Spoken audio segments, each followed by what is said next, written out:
بسم اللہ الرحمن الرحیم۔ شروع اللہ کا نام لے کر جو بڑا مہربان نہایت رحم والا ہے۔ حضرت سیدہ فاطمہ زہرا رضی اللہ تعالیٰ عنہ کی رخصتی کے بعد حضور نبی کریم صلی اللہ علیہ وسلم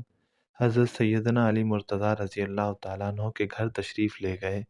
اور اپنی دختر نیک اختر حضرت سیدہ فاطمہ زہرا رضی اللہ تعالیٰ عنہ سے فرمایا: اے فاطمہ، میں نے تمہاری شادی خاندان کے سب سے بہتر شخص سے کی ہے۔ پھر حضور نبی اکرم صلی اللہ علیہ وسلم نے نوبہتہ جوڑے کو دعا دیتے ہوئے فرمایا: الہی ان دونوں میں محبت پیدا فرمانا اور انہیں ان کی اولاد کی برکت عطا فرمانا اور ان کو خوش نصیب بنانا، ان پر اپنی رحمتیں نازل فرمانا اور ان کی اولاد کو ترقی اور پاکیزگی عطا فرمانا۔ رمضان المبارک 2 ہجری میں بدر کے مقام پر حق و باطل کا بہلا معرکہ پیش آیا۔ بدر مدینہ منورہ سے 80 میل کے فاصلے پر واقع ایک گاؤں کا نام ہے، جہاں ایک کنویں کے نام بدر سے اس گاؤں کا نام بدر مشہور ہوا۔ غزوہ بدر میں لشکر اسلام کی تعداد 313 تھی، جن کے پاس 70 اونٹ اور 3 گھوڑے تھے، جبکہ کفار کی تعداد 1000 کے قریب تھی اور ان کے پاس جنگی ساز و سامان بھی وافر موجود تھا۔ بدر کا معرکہ اصل میں مہاجرین مکہ کے لیے سخت آزمائش تھی، کیونکہ ان کے باپ، بھائی، اولاد، عزیز و اقارب ان کے مقابلے میں تھے، لیکن ان مجاہدین نے اپنے خونی رشتوں کی بجائے اپنے دین اور مذہب اسلام کو ترجیح دی اور ان کے مقابلے میں صف آرا ہوئے۔ غزوہ بدر کا آغاز اس وقت کے جنگی قائد و ضبط کے مطابق پہلا فردن فردن ہوا۔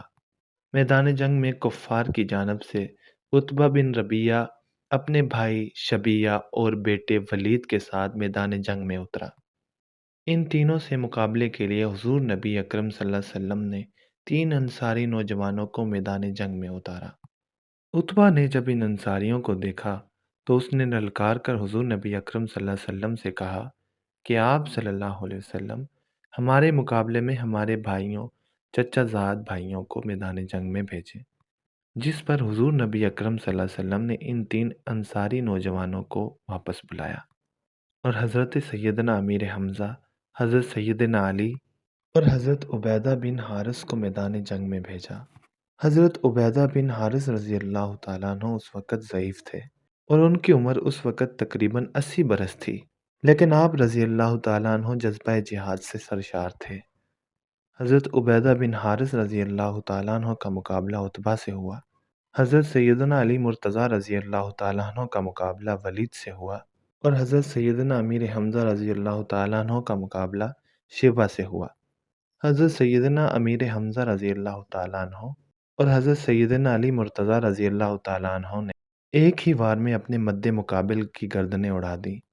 حضرت عبیدہ بن حارث رضی اللہ تعالیٰ عنہ اور عتبہ بن ربیعہ کے درمیان گھمسان کا رن پڑا ہوا تھا اور حضرت عبیدہ بن حارث رضی اللہ تعالیٰ عنہ باوجود ضعیف ہونے کے اس کا مقابلہ بڑی بہادری سے کر رہے تھے۔ حضرت سیدنا علی مرتضیٰ رضی اللہ تعالیٰ عنہ نے جب دیکھا کہ ان کا فیصلہ نہیں ہو رہا تو آپ رضی اللہ تعالیٰ عنہ نے آگے بڑھ کر عتبہ کی گردن اڑا دی، جس کے بعد باقاعدہ جنگ شروع ہو گئی۔ اللہ تعالیٰ نے غزوہ بدر میں لشکر اسلام کی مدد فرمائی اور لشکر اسلام نے کفار کے لشکر کو شکست فاش سے دوچار کیا۔ حضور نبی اکرم صلی اللہ علیہ وسلم نے جنگ کے اختتام پر کفار کی لاشوں کے پاس کھڑے ہو کر ان کو ایک ایک کر کے پکارنا شروع کیا اور فرمایا: کیا تم لوگوں نے اپنے رب کا وعدہ سچا نہیں پایا؟ ہم نے تو اپنے رب کے وعدے کو بالکل ٹھیک اور سچا پایا ہے۔ پھر ٹھیک اسی طرح غزوہ احد میں جب لشکر اسلام اور مشرکین آمنے سامنے ہوئے تو مشرکین کی جانب سے ابو سعد بن ابی طلحہ لشکر سے باہر نکلا اور اس نے مغرورانہ انداز میں لشکر اسلام کو للکارا اور کہا کہ کون بہادر ہے جو میرا مقابلہ کرے۔ حضور نبی اکرم صلی اللہ علیہ وسلم نے حضرت سیدنا علی مرتضیٰ رضی اللہ تعالیٰ عنہ کو اشارہ کیا اور آپ رضی اللہ تعالیٰ عنہ نے حضور نبی اکرم صلی اللہ علیہ وسلم کا اشارہ ملتے ہی ابو سعد بن ابی طلحہ پر لپک کر ایک ایسا وار کیا کہ وہ گھوڑے سے نیچے گر پڑا اور اس کی شرمگاہ کھل گئی۔ آپ رضی اللہ تعالیٰ عنہ نے جب اس کو یوں بے پردہ دیکھا تو اسے چھوڑ کر واپس لوٹ گئے اور اسے مارنا مناسب نہ سمجھا۔